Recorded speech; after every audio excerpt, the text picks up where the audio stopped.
கண்ணியத்துக்குரியவர்களை அரசாவுடைய மைதானத்திலே நிற்க வாய்ப்பு கொடுக்கப்படாத எமக்கு அல்லாஹ் சிறப்பை வைத்திருக்கிறானா? ஆம் கண்ணியத்துக்குரியவர்களே, அல்லாஹ்வுடைய தூதர் முஹம்மது ரசூலுல்லாஹ் ஸல்லல்லாஹு அலைஹி வஸல்லம் அதையும் எனக்கு சொன்னார்கள். சியாமு யௌமி அரஃபா, அரஃபாவுடைய நாளிலே நோன்பை நோற்பது.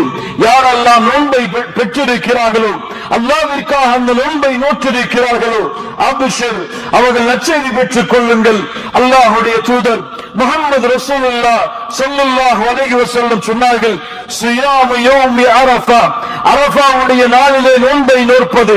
அஹ்தஸிபு அலல்லாஹ், நான் எண்ணுகிறேன் அல்லாஹ் ரப்புல் ஆலமீன் ஐயுகஃபிர ஸனத அல்லதி கப்லஹு வ ஸனத அல்லதி பஅதஹு, அவர் வைக்கின்ற அந்த நோன்பு அவருடைய முன் வருடத்துடைய பாவத்தையும் அவர் அடைய இருக்கின்ற பின் வருடத்துடைய பாவத்திற்கும் மன்னிப்பாக அமையும் என்று அல்லாஹ்வுடைய தூதர் முஹம்மது ரசூலுல்லாஹ் ஸல்லல்லாஹு அலைஹி வஸல்லம் சொன்னார்கள். அரஃபாவுடைய நாளிலே நோன்பை நோற்றிருக்கக்கூடிய என்னுடைய முன் வருடத்துடைய பாவங்கள் மன்னிக்கப்படும். நாம் சந்திப்போமா என்று தெரியாத அடுத்த வருடத்துடைய பாவங்கள் அனைத்தும் மன்னிக்கப்படும். இந்த ஒரு நாளிலே அல்லாஹ்விற்காக அந்த ஒரு நோன்பை நோற்பதன் மூலமாக அல்லாஹ் ரப்புல் ஆலமீனுடைய அருளை புரியுங்கள் மூமின்களே. அல்லாஹ் ரப்புல் ஆலமீன் பாவங்களை மன்னிப்பதற்காக கொடுக்கின்ற வாய்ப்பை பயன்படுத்துங்கள் மூமின்களே. அல்லாஹ் ரப்புல் ஆலமீன் நமக்கு லேசாக்குவான்.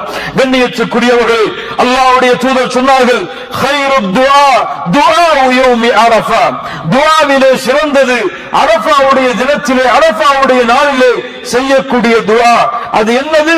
மா குல்து அன வன் நபியூன மின் கப்லி, நானும் எனக்கு முன்னால் அனுப்பப்பட்ட நபிமார்களும் அந்த துஆவை கூறி இருக்கின்றோம்.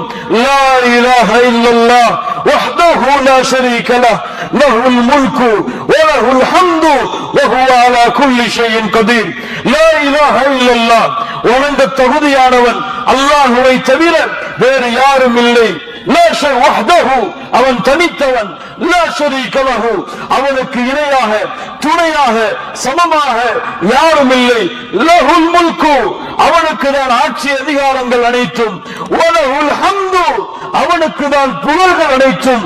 வஹுவ அலா குல்லி ஷைஇன் கதீர், ஒவ்வொரு பொருளின் மீதும் அல்லாஹ் பேராற்றல் உள்ளவனாக இருக்கின்றான். இந்த தஸ்பீஹை, இந்த திக்ரை அரஃபாவுடைய மைதானத்திலே கலந்து கொண்டவர்கள் கூறுவார்கள். இது அரஃபாவுடைய மைதானத்திலே கலந்து கொள்ளாத முஸ்லிம்களுக்கும் இதை கூறுவது சுன்னா. கண்ணியத்துக்குரியவர்களே, மனனம் செய்து இந்த அரஃபாவுடைய நாளை முடிப்பதற்கு முன்னால் அதிகம் இந்த தஸ்பீஹை நாம் செய்தால் அல்லாஹ் ரப்புல் ஆலமீன் நம்முடைய பாவங்களை மன்னிப்பார்.